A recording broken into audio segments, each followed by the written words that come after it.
హైడ్రా విషయానికి వస్తే రంగనాథ్ గారు మళ్ళీ ప్రెస్ మీట్ పెట్టి ఏవి రంగనాథ్ గారు క్లియర్ కట్ గా కీలక వ్యాఖ్యలు చేయడం జరిగింది. ఏది అనాథరైజ్డ్ వాటికి ఎప్పుడైనా కానీ వాళ్ళకి డేంజర్ ఉంటుంది అన్నమాట. అనాథరైజ్ అనే వాళ్ళు ఉంటుంది. బట్ డ్వెల్లింగ్స్ ఇల్లులు కట్టిన వాళ్ళు వాళ్ళకి పాత అయితే కనుక ఇది ఉండదు. బట్ కొత్త వస్తువు ఉంటే కనుక ఇప్పుడు ఆటోమేటిక్గా మాకు అలర్ట్ వస్తుంటుంది. బట్ చెరువుల్లో కబ్జా చేసినటువంటి భూములు దాని ద్వారా నువ్వు వ్యవస్థను మేనేజ్ చేసుకోవాలనుకుంటే కనుక వాటికి హైడ్రా అనేది తప్పకుండా వాళ్ళకి అడ్డు పడేటటువంటి సంస్థగా మనం చూడాలి. హైడ్రా అనేది కొంచెం గ్యాప్ మాత్రమే వచ్చింది. ఆల్రెడీ వాటర్ బాడీ అంటే FTL పరిధిలో ఉన్న మొత్తం అక్రమ కట్టడాలని ఇప్పుడు దాని మీద విచారణ జరుగుతుంది. మొత్తం ఎక్కడెక్కడ ఉన్నాయి అని చెప్పేసి దాని మీద ఫుల్ రిపోర్ట్ తయారవుతుంది.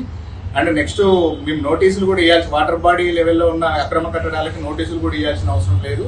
దీనికి నోటీసులు ఇవ్వకుండానే మళ్ళీ కూల్చేయడం, హైడ్రా కూల్చివేతలు అనేది తప్పకుండా జరుగుతాయి అనేది కరాఖండిగా చెప్పడం జరిగింది. దీనికోసం 15 టీములు కూడా పనిచేస్తున్నట్టు తెలపడం జరిగింది.